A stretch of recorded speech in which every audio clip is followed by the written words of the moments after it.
Hi, I'm Braven, and this is my video about daily sculpting, as shown by my bananas. This is my intro in which I tell you my sculptures are unique, weatherproof, handmade one by one, and are happy. So let's just see what I was doing today in my sculpture studio. This is an old cast of a giant spoon, and this is just the face part of it. Good way to start the day. Just happy.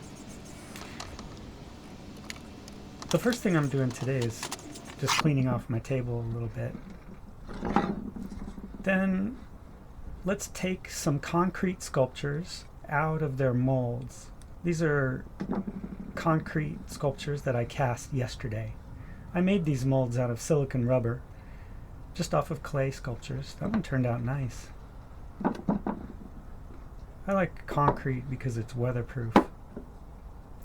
Later on I'll paint this, probably turquoise and different colors, and then I'll lacquer it to seal on the colors. I use polyurethane spray lacquer. It's really weatherproof. And then it'll be a good wall hanging.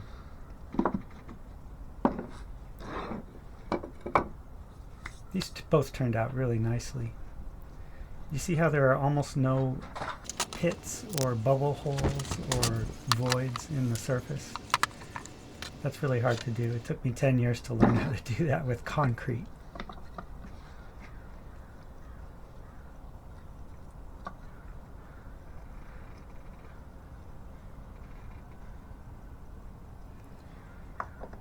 This next one is just a little tiny moon.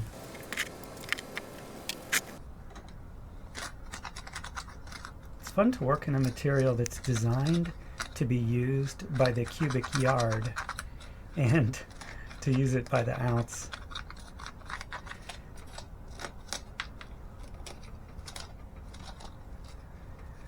This is my fleur-de-lis, and it's a real problem sculpture. I usually cast it partially. You can see how this mold is a large tile, a rectangular tile about 1.5 feet wide and 1 foot high. And it's very strong when I cast the whole thing, but it's so big for me to carry around to my farmer's market stall that I usually cast it partially. And that leads to weak spots. Take a look, keep an eye as I try to take this out of the mold. Keep an eye for a surprise up on the upper right hand wing, I guess you'd call it, of this ornament.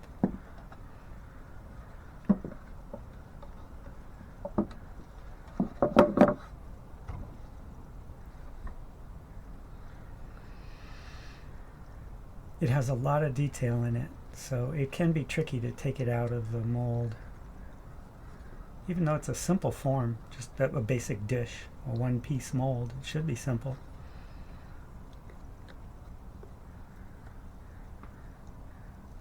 In the upper right, the least bit of stress, and guess what happens?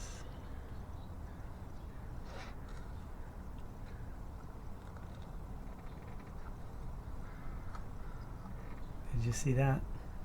Heartbreak. This is, in a way, is worse than if it had shattered or broken in 3 or 4 places, because then I could easily just throw it away, knowing that it would be easier to cast a new one than to repair this one. But it's a single clean break, so it is reparable, and it will take just about the same amount of time and effort to repair it as to cast a new one. So I might as well keep it, mix up some strong epoxy putty, and put it back together. And there'll just be more sanding and grinding to do later on to clean it up before I paint it. But eventually it will be stronger. This epoxy putty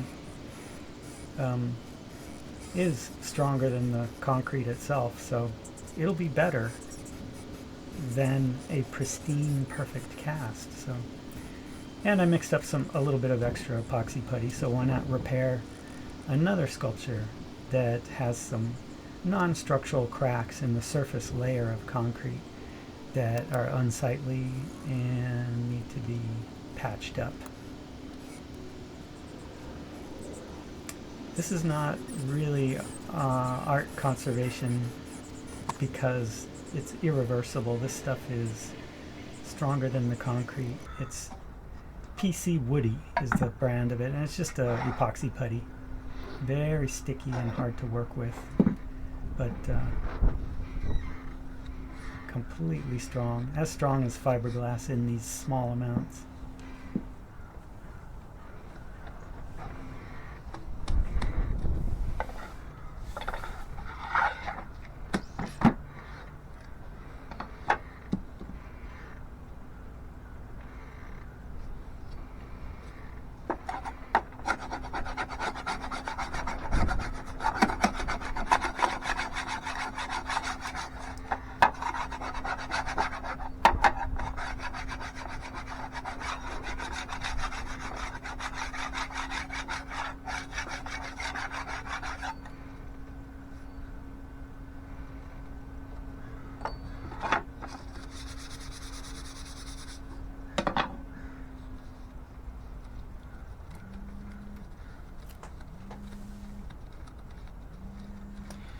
This is a small Jizo figurine, and I like it because it's not easy to cast, but it's a very popular one, and it sells pretty well. I made what I call a sock mold. It's a silicone rubber one-piece mold that I can put the concrete into. It takes some technique because I don't just dump concrete into the mold and make it solid. I make it hollow, so it's nice and light and strong. But then I can peel the mold. I can stretch the mold over itself and peel it off of the sculpture like you would peel a sock off of your calf and pull it off of your foot. That's the concept, and in theory it works great.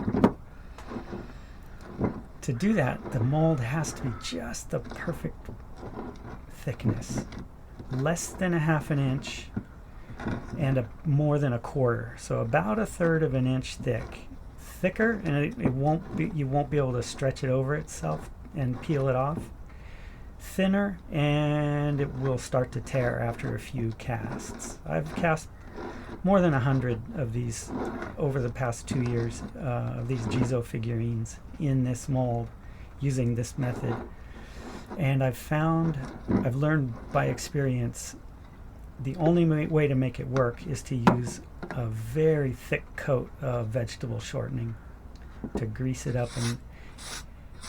And trying to do what you're about to watch me to do with this thing would be impossible without this lubricant. It would be like trying to drive your car without oil.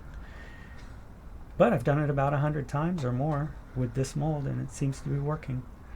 One of the keys is do not get that slick stuff on the gloves, because to peel this mold off of this sculpture really takes a lot of gripping power in the beginning, so you do not want slick gloves for this. So just putting a lot of Crisco on this mold.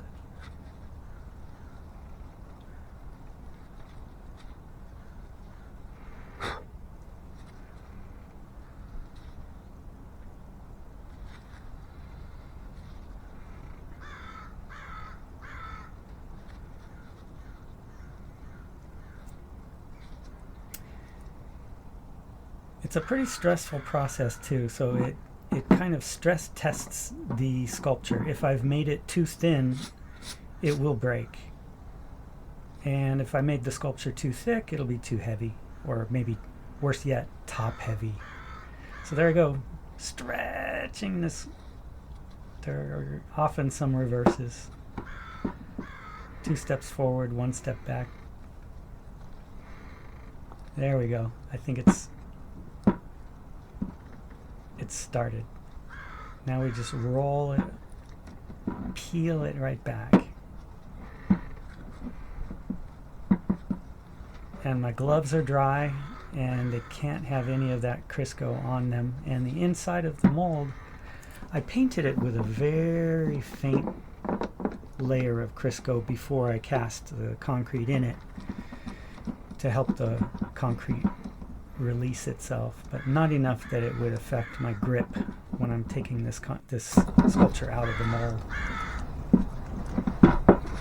This looks stressful and difficult, which it is, but this is about as easy as this one gets.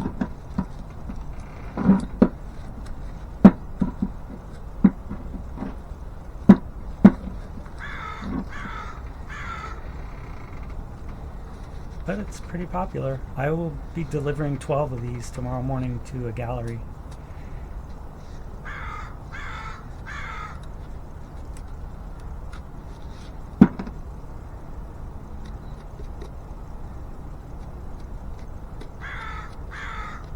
You can't do this with a sprained wrist,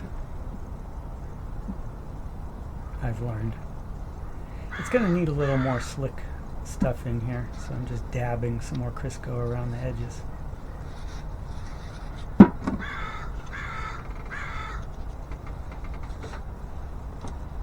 It just didn't feel right. Now it's going. There we go.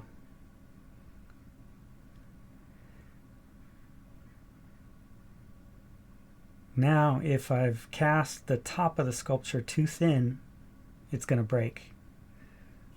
But it doesn't. Yay.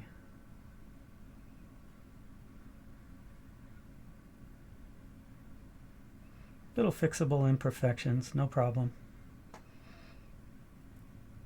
It's typical for a bubble to form in the bottom of the ear of this sculpture, which I'll show you in just a second.